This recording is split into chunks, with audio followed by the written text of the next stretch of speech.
हिंदी शिक्षा में आपका स्वागत है। आज पाठ है नीलकंठ। नीलकंठ महादेवी वर्मा द्वारा रचित है। यह एक रेखाचित्र है। रेखाचित्र माने वह एक साहित्य का विधा होती है। उसमें शब्दों के माध्यम से जब किसी के रंग रूप आकार प्रकार आदि के बारे में बताया जाता है तो साहित्य में उस विधा को रेखाचित्र कहा जाता है।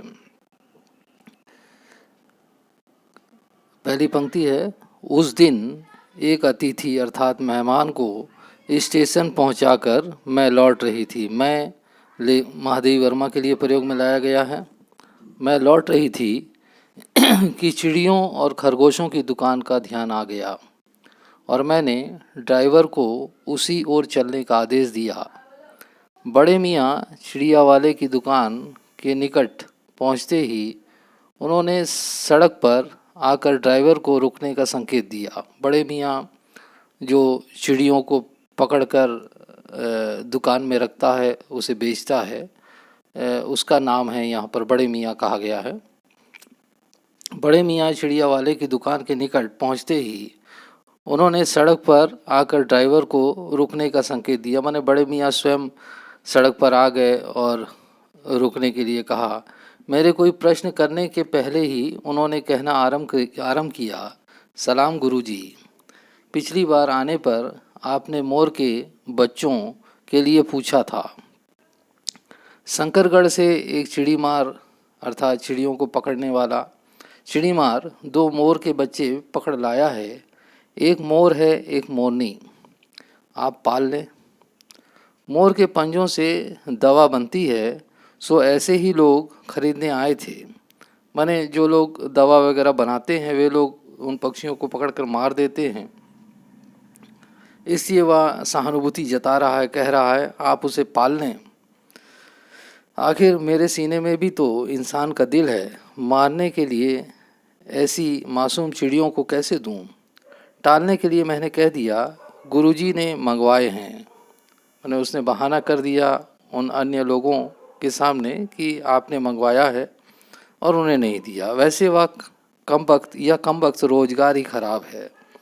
मैंने चिड़ियों को पकड़ना, उन्हें मारना ये अच्छी बात नहीं होती है।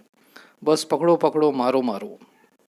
बड़े मियाँ के भाषण का तूफान मेल के लिए कोई निश्चित स्टेशन नहीं है। मैंने कहने का अर्थ यह है कि वह बोलना शुरू करता है तो बोलता ही जाता है, रुकता नहीं है।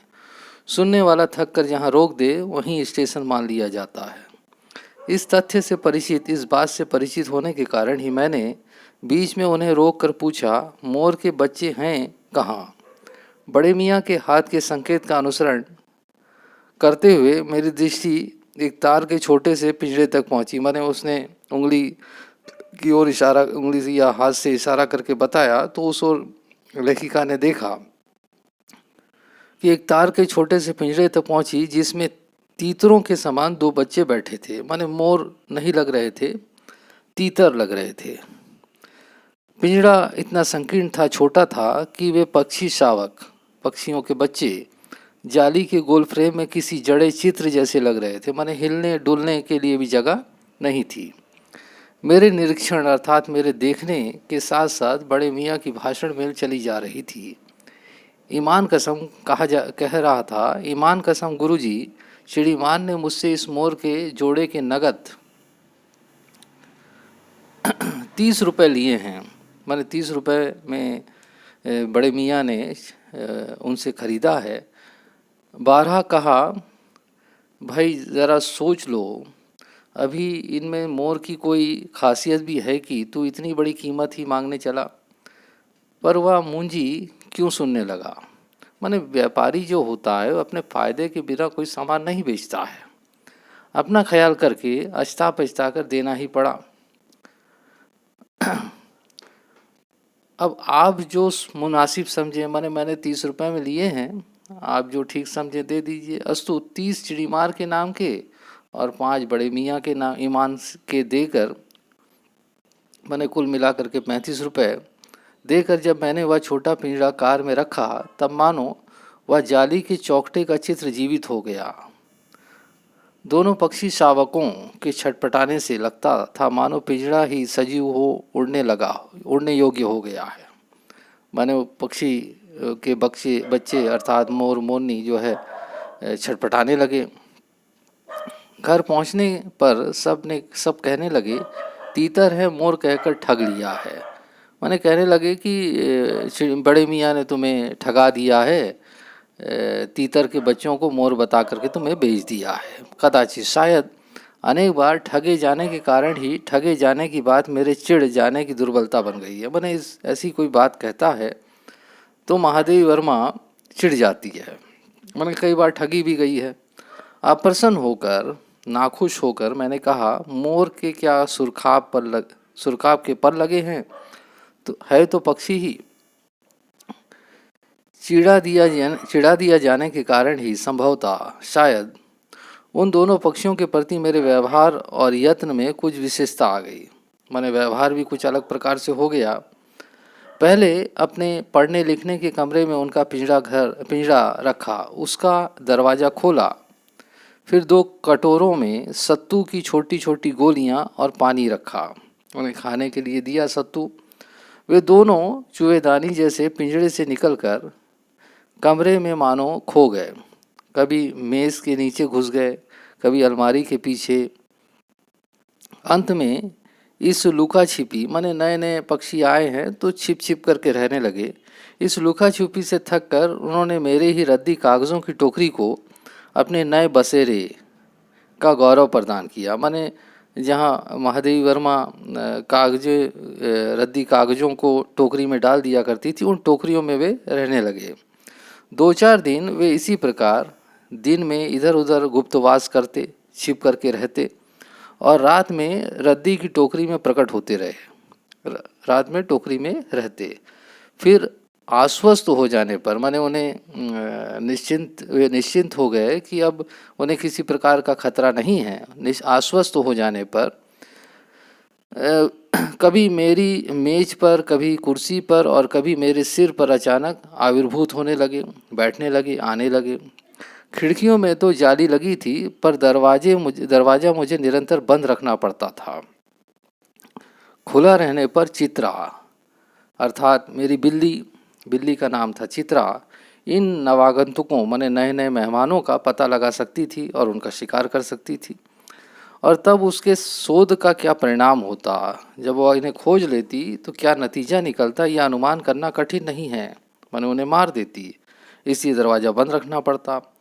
वैसे वह चूहों पर भी आक्रमण नहीं करती, परंतु यहाँ तो 2 सर्वथा अपरिचित पक्षियों की अनाधिकार चेष्टा का प्रश्न था। माने एक जानवर या पक्षी कहीं रहता है, उसकी जगह पर कोई और आकर के रहने लगे तो सहन नहीं कर सकते हैं, वो आक्रमण कर सकते हैं, इसलिए दरवाज़ा बंद रखना पड़ता था। उसके लिए दरवाज़ा बंद रहे और ये दोनों उसकी दृष्टि में ऐरे गहरे मेरी मेज़ को अपना सिंहासन बना ले, या स्थिति चित्रा जैसी अभिमानिनी मार्जरी माने मादा बिल्ली के लिए असह्य ही कही जाएगी। माने वह बर्दाश्त नहीं करेगी और आक्रमण कर देगी, इन्हें हानि पहुंचाएगी, इसलिए दरवाज़ा बंद रखना पड़ता था।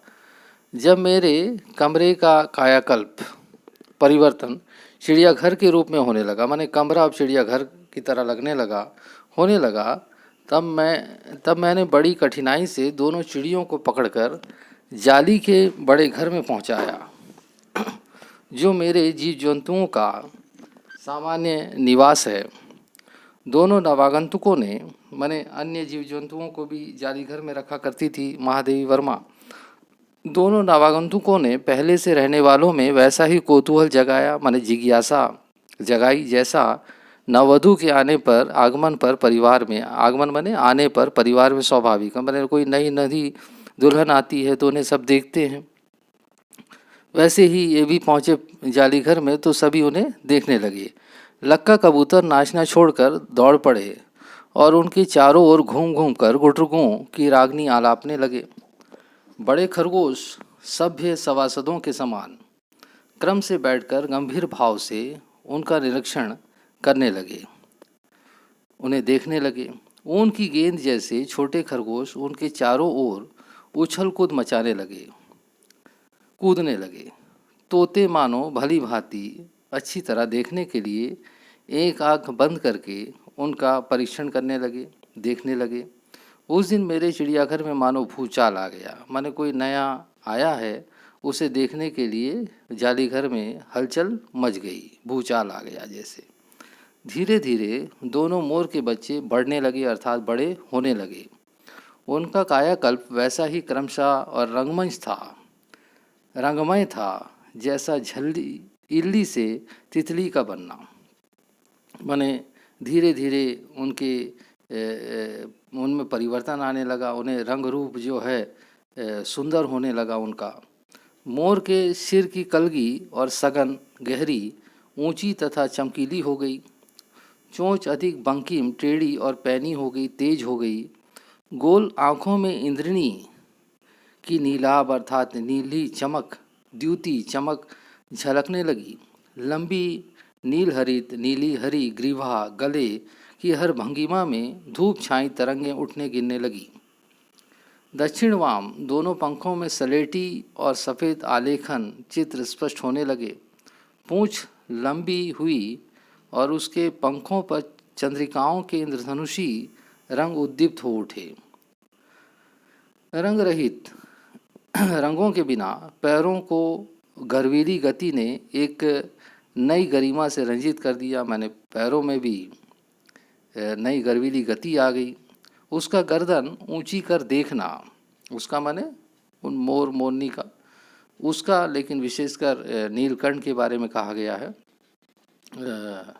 मादा नर मोर के बारे में कहा गया। उसका गर्दन ऊंची कर देखना, विशेष भंगिमा माने मुद्रा या ढंग के साथ उसे नीची कर दाना चुगना, पानी पीना, टेढ़ी कर शब्द सुनना, गर्दन टेढ़ी करके शब्द सुनना आदि क्रियाओं में जो सुकुमारता, जो सुंदरता और सौंदर्य था, उसका अनुभव देखकर ही किया जा सकता है। गति का चित्र नहीं आंका जा सकता, माने बोल करके या लिख करके बताना कठिन है। मोरनी का विकास मोर के समान चमत्कारिक तो नहीं हुआ, परंतु अपनी लंबी धूप छाई गर्दन, हवा में चंचल कलगी, पंखों की श्याम श्वेत पत्रलेखा, श्याम श्वेत माने काली सफ़ेद पत्रलेखा, मंथर गति, धीमी गति आदि से वह भी मोर की उपयुक्त सहचरणी साथी होने का प्रमाण देने लगी। मैंने दो पक्षी या मोरों की पक्षी लाई थी महादेवी वर्मा, मोर और मोरनी, तो उसमें से मोर जो है अधिक सुंदर था मोरनी की अपेक्षा। नीलाभ ग्रीवा के कारण मोर का नाम, नीली गर्दन के कारण मोर का नाम रखा गया नीलकंठ। नीलकंठ का अर्थ होता है नीली गर्दन है जिसकी, और उसकी छाया के समान रहने के कारण मोरनी का नामकरण हुआ राधा। माने जैसे राधा कृष्ण का नील वर्ण था, श्याम वर्ण था, वैसे ही मोर का नील वर्ण था और उसकी साथ रहती थी मोरनी। तो जैसे राधा श्री कृष्ण के साथ रहती है, समानता देख करके मोरनी का नाम रखा गया राधा। मुझे स्वयं ज्ञात नहीं, जानकारी नहीं कि कब नीलकंठ ने अपने आप को चिड़ियाघर के निवासी जीव जंतुओं का सेनापति और संरक्षक नियुक्त कर लिया। माने वह मुखिया हो गया, एक प्रकार से उनका रक्षा करने वाला हो गया। सवेरे ही वह सब खरगोश, कबूतर आदि की सेना एकत्र कर उस ओर ले जाता जहाँ दाना दिया जाता है, और घूम घूम कर मानो सबकी रखवाली करता रहता। किसी ने कुछ गड़बड़ की और वह अपने तीखे तेज चंचू अर्थात चोंच के प्रहार से, चोट से उसे दंड देने दौड़ा। माने कोई खरगोश यदि उद्दंड करता है या शरारत करता है तो वह उसे दंड देता भी था। खरगोश के छोटे बच्चों को वह चोंच से उनके कान पकड़कर ऊपर उठा लेता था, और जब तक वे आर्तक्रंदन माने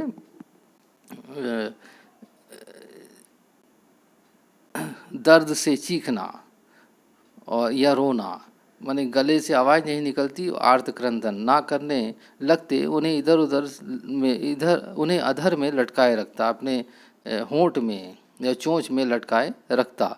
कभी कभी उसकी पैनी या तेज चोंच से खरगोश के बच्चों का कर्णवेश संस्कार हो जाता था। माने कभी कभी जब चोंच से पकड़ता था तो चोंच जो है लग जाता था कानों में, तो ऐसा लगता था जैसे कान छेदने का संस्कार हो गया, कर्णभेद संस्कार हो जाता था। पर वे फिर कभी उसे क्रोधित होने का अवसर ना देते थे। जिसे दंड दे देता था फिर वह कभी उद्दंडता नहीं करता था, जिससे मोर यानी कि नीलकंठ क्रोधित हो। दंड विधान के समान ही उन जीव जंतुओं के प्रति उसका प्रेम भी असाधारण था। माने वह उन्हें प्रेम भी करता था, दंड भी देता था। प्रायः लगभग वह मिट्टी में पंख फैलाकर बैठ जाता और वे सब उसकी लंबी पूंछ और सघन गहरे पंखों में छुआछुअल सा खेलते रहते, माने छिपते निकलते रहते। ऐसी ही किसी स्थिति में एक सांप जाली के भीतर पहुंच गया। सब जीव जंतु भागकर इधर उधर छिप गए, केवल एक शिशु खरगोश सांप की पकड़ में आ गया।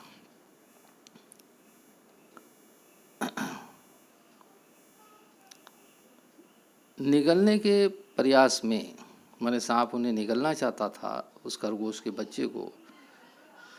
सांप ने उसका आधा पिछला शरीर तो मुंह में दबा रखा था, शेष आधा जो बाहर था उससे ची ची का स्वर भी इतना तीव्र नहीं निकल सकता था। माने बच्चा था, ऊंची आवाज़ भी नहीं निकल रही थी, दबा हुआ था कि किसी को स्पष्ट सुनाई दे सके। नीलकंठ दूर ऊपर झूले में सो रहा था। उसी के चौकन्ने कानों ने उस मंद स्वर, हल्की आवाज़ की व्यथा, पीड़ा या दर्द पहचानी और वह पूंछ पंख समेटकर सर से एक झपट्टे में नीचे आ गया। संभवतः शायद उसकी सहज चेतना से ही, स्वाभाविक चेतना से ही उसने समझ लिया होगा कि सांप के फन पर चोंच मारने से खरगोश भी घायल हो सकता है। मैंने बुद्धि भी थी नीलकंठ में। उसने सांप के फन के पास पंजों से दबाया और फिर चोंच से इतने प्रहार किए कि वह अधमरा हो गया। पकड़ ढीली पड़ते ही खरगोश का बच्चा मुख से निकल तो आया, परंतु निश्चेष सा वहीं पड़ा रहा, माने बेहोश सा था। राधा ने सहायता देने की आवश्यकता नहीं समझी, माने उसे मालूम था इसके लिए अकेला नीलकंठ ही काफ़ी है। परंतु अपनी मंद केका की आवाज़, मंद केका माने हल्की आवाज़ से किसी असामान्य घटना की सूचना सब ओर प्रसारित कर दी। माने वह चिल्लाने लगी, माने वो सबको सूचित कर रही हो। माली पहुंचा, फिर हम सब पहुँचे। नीलकंठ जब सांप के 2 खंड कर चुका, 2 टुकड़े कर दिया, तब उस शिशु खरगोश के पास गया और रात भर उसे पंखों के नीचे रखे उष्णता देता रहा, गर्मी देता रहा। कार्तिकेय भगवान का नाम है, जो शिव जी के पुत्र एक गणेश थे, कार्तिकेय ने अपने युद्ध वाहन के लिए मयूर यानी कि मोर को क्यों चुना होगा? माने उसमें बुद्धि भी होती है, चालाक भी होता है, समझदार भी होता है। या उस पक्षी का रूप और स्वभाव देखकर समझ में आ जाता है। मयूर कलाप्रिय वीर पक्षी है, कलाप्रिय है, नृत्य करता है, वीर भी है, हिंसक मात्र नहीं है, केवल हिंसा ही नहीं करता। इसी से उसे बाज, चील आदि की श्रेणी में नहीं रखा जा सकता, जिनका जीवन ही क्रूर कर्म है। माने यह क्रूर नहीं है, निर्दयी नहीं है।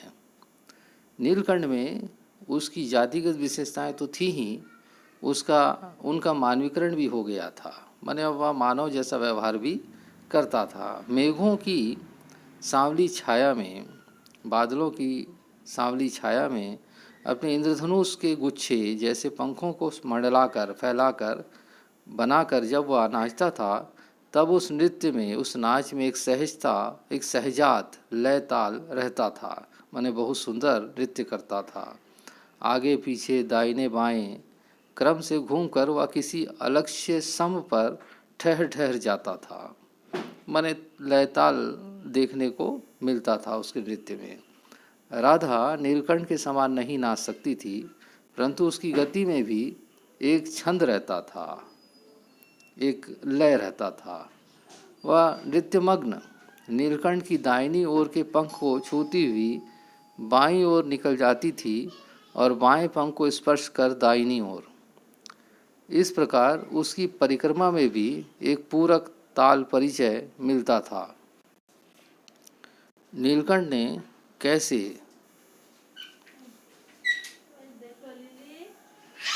समझ लिया नीलकंठ ने कैसे समझ लिया कि उसका नृत्य मुझे बहुत भाता है, यह तो नहीं बताया जा सकता। परंतु अचानक एक दिन वह मेरे जाली घर के पास पहुंचते ही अपने झूले से उतरकर नीचे आ गया और पंखों का सतरंगी माने 7 रंगों को मंडलाकार छाता तानकर नृत्य की भंगिमा में खड़ा हो गया। तब से यह नृत्य भंगिमा नित्य का क्रम बन गई। मैंने सदा ऐसा ही नाचता। प्रायः मेरे साथ कोई ना कोई देसी विदेशी अतिथि भी पहुंच जाता था और नीलकंठ की मुद्रा को अपने प्रति सम्मानपूर्वक समझकर विस्मयाभिभूत हो उठता था, आश्चर्यचकित हो जाता था। कई विदेशी महिलाओं ने उसे परफेक्ट जेंटलमैन की उपाधि दे डाली।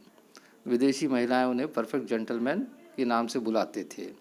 जिस नुकीली पैनी चोंच से वह भयंकर विषधर जहरीले सांप को खंड खंड कर सकता था, उसी से मेरी हथेली पर रखे हुए भुने चने ऐसी कोमलता से होले होले धीरे धीरे उठाकर खाता था कि हंसी भी आती थी और विस्मय भी होता था, हैरानी आश्चर्य भी होता था।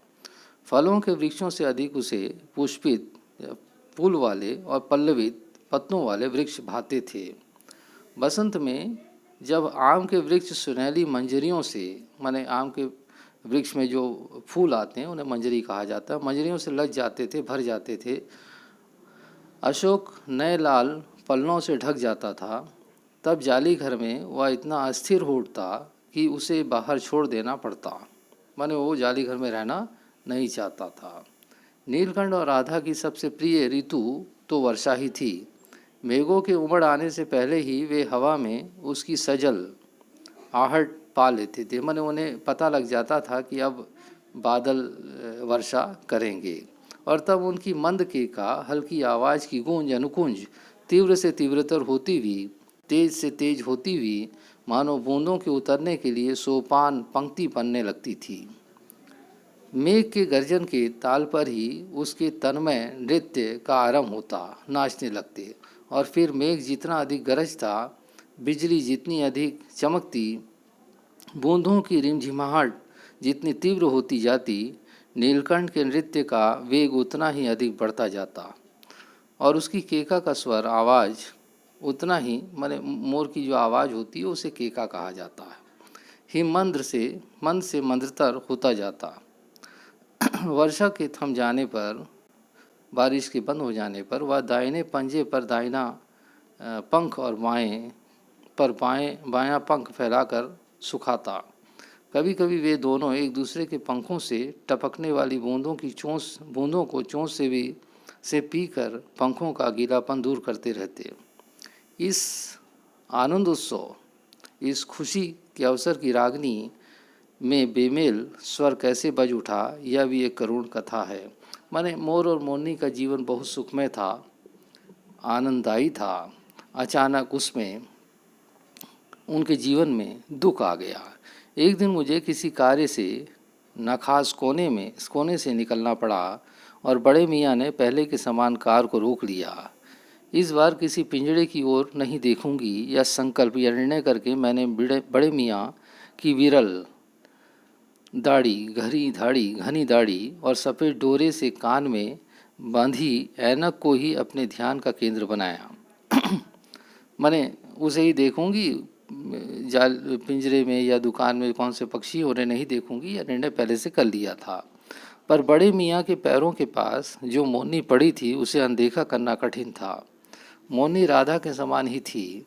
उसके मुंज से बंधे दोनों पंजों की उंगलियां टूटकर इस प्रकार एकत्रित हो गई थी, जमा हो गई थी कि वह खड़ी ही नहीं हो सकती थी। माने वो खड़े होने की स्थिति में नहीं थी। बड़े मियाँ की भाषण मेल फिर दौड़ने लगी। देखिए गुरुजी, कमबख्त चिड़ी मार ने बेचारी का क्या हाल किया है। ऐसे कभी चिड़िया पकड़ी जाती है। आप ना आई होती तो मैं उसी के सिर पर इसे पटक देता, पर आपसे भी यह अधमरी मोरनी ले जाने को कैसे कहूँ। सारांश यह है कि 7 रुपये देकर मैं उसे अगली सीट पर रखवा कर घर ले आई और एक बार फिर मेरे पढ़ने लिखने का कमरा अस्पताल बना। पंजों की मरहम पट्टी और देखभाल करने पर वह महीने भर में अच्छी हो गई। उंगलियां वैसी की टेढ़ी मेढ़ी रही, परंतु वह ठूंठ जैसे पंजों पर डगमगाती हुई चलने लगी। तब उसे जालीघर में पहुंचाया गया और नाम रखा गया कुब्जा। माने वो टेढ़ी थी, इसलिए नाम रखा गया कुब्जा। नाम के अनुरूप, नाम के अनुसार वह स्वभाव से भी कुब्जा ही प्रमाणित हुई। माने नाम भी टेढ़ा था और उसका स्वभाव भी टेढ़ा था। अब तक नीलकंठ और राधा साथ रहते थे, अब कुब्जा उन्हें साथ देखते ही मारने दौड़ती। चोंच से मार मार कर उसने राधा की कलगी, कलगी माने जो मोर या मोरनी के ऊपर में जो ताज साक होता है उसे कलगी कहा जाता है, नोच डाली, पंख नोच डाले। कठिनाई यह थी कि नीलकंठ उससे दूर भागता था और वह उसके साथ रहना चाहती थी। न किसी जीव जंतु से उसकी मित्रता थी, न वह किसी को नीलकंठ के समीप या निकट आने देना चाहती थी। उसी बीच राधा ने 2 अंडे दिए, जिनको वह पंखों में छिपाए बैठी रहती थी। पता चलते ही कुब्जा ने चोंच मार मार कर राधा को ढकेल दिया और फिर अंडे फोड़कर ठूंठ जैसे पैरों से सब और छितरा दिए। माने नुकसान करती थी, हिंसा करती थी। इस कलह कोलाहल माने इस लड़ाई झगड़े के शोरगुल से और उससे भी अधिक राधा की दूरी से बेचारे नीलकंठ की प्रसन्नता का अंत हो गया। नीलकंठ के जीवन में खुशी की जगह दुख आ गया। कई बार वह जाली के घर से निकल भागा। एक बार कई दिन भूखा प्यासा आम की शाखाओं पर, आम की डालियों पर छिपा बैठा रहा, जहाँ से वह पुचकार कर मैंने उतारा, बहुत पुचकार कर मैंने उसे उतारा। एक बार मेरी खिड़की के शेड पर छिपा रहा। मेरे दाना देने जाने पर वह सदा की भांति पंखों को मंडलाकर गोलाकार बनाकर खड़ा हो जाता था, पर उसकी चाल में थकावट और आँखों में एक शून्यता रहती थी, एक खालीपन रहता था। अपनी अनुभवहीनता के कारण ही मैं आशा करती रही कि थोड़े दिन बाद सब में मेल हो जाएगा। मैंने ऐसी आशा थी महादेवी वर्मा को कि पक्षियों में अभी लड़ाई झगड़ा हो रहा है, धीरे धीरे करके एक दूसरे से मेल हो जाएगा। अंत में 3-4 मास के उपरांत, महीने के बाद एक दिन सवेरे जाकर देखा कि नीलकंठ पूंछ पंख फैलाए धरती पर उसी प्रकार बैठा हुआ है जैसे खरगोश के बच्चों को पंखों में छिपाकर बैठता था। मेरे पुकारने पर भी उसके ना उठने का पर संदेह हुआ। मैंने लाग बुलाई, महादेवी वर्मा उसे पुचकारी, लेकिन वह नहीं उठा, तो महादेवी वर्मा को संदेह हुआ, शक हुआ। वास्तव में नीलकंठ मर गया था। क्यों का उत्तर तो अब तक नहीं मिल सका है। ना उसे कोई बीमारी हुई, ना उसके रंग बिरंगे फूलों में स्तबक जैसे शरीर पर किसी चोट का चिन्ह मिला, निशान मिला। मैं अपने शाल में लपेटकर उसे संगम ले गई। संगम माने जहाँ 2 या 3 नदियों का मिलन होता है, उस स्थान को संगम कहा जाता है। प्रयाग की बात की जा रही है। जब गंगा के बीज धार में उसे प्रवाहित किया, बहाया, तब उसके पंखों की चंद्रिकाओं से प्रतिबिंबित होकर गंगा का चौड़ा पाट एक विशाल मयूर के समान तरंगित हो उठा। माने शांत जल में कोई चीज़ हम डुबोएं तो उसमें तरंगें हल्की उठने लगती है, वैसे ही तरंगित हो उठा। नीलकंठ के ना रहने पर राधा तो निश्चेष सी, बेहोश सी कई दिन कोने में बैठी रही। वह कई बार भाग कर लौट आया था, अतः वह प्रतीक्षा के भाव से, प्रतीक्षा की आशा से, आने की आशा से द्वार पर दृष्टि लगाए रखती थी, नज़र लगाए रहती थी। पर कुब्जा ने कोलाहल के साथ खोज ढूंढ प्रारंभ की। खोज के क्रम में वह प्रायः जाली का दरवाज़ा खुलते ही बाहर निकल आती थी और आम, अशोक, कचनार आदि की शाखाओं में नीलकंठ को ढूंढती रहती थी। एक दिन आम के पेड़ से उतरी थी कि कजली यानी कि अलसियन कुत्ती सामने पड़ गई। स्वभाव के अनुसार उसने कजली पर भी चोंच से प्रहार किया। किसने? कुब्जा ने। परिणाम था कजली के 2 दांत उसकी गर्दन पर लग गए। इस बार उसका कलह, कोलाहल और द्वेष प्रेम भरा जीवन बचाया ना जा सका। माने वह भी मर गई। परंतु इन 3 पक्षियों ने मुझे पक्षी प्रकृति की, पक्षी के स्वभाव की विभिन्नता का जो परिचय दिया, वह मेरे लिए विशेष महत्व रखता है। राधा अब प्रतीक्षा में ही दुकेली है। दुकेली है माने शायद उसका बच्चा भी है। आषाढ़ में, वर्षा में जब आकाश, आषाढ़ महीने का नाम होता है, वर्षा ऋतु होती है। आषाढ़ में जब आकाश मेघाच्छन्न हो जाता है, बादल से घिर जाता है, तब वह कभी ऊंचे झूले पर और कभी अशोक की डाल पर अपनी केका, अपनी आवाज़ को तीव्रतर करके नीलकंठ को बुलाती रहती है। उसे अब भी आशा है कि नीलकंठ लौट आएगा। आशा है आपको यह पार्ट समझ में आया होगा। धन्यवाद।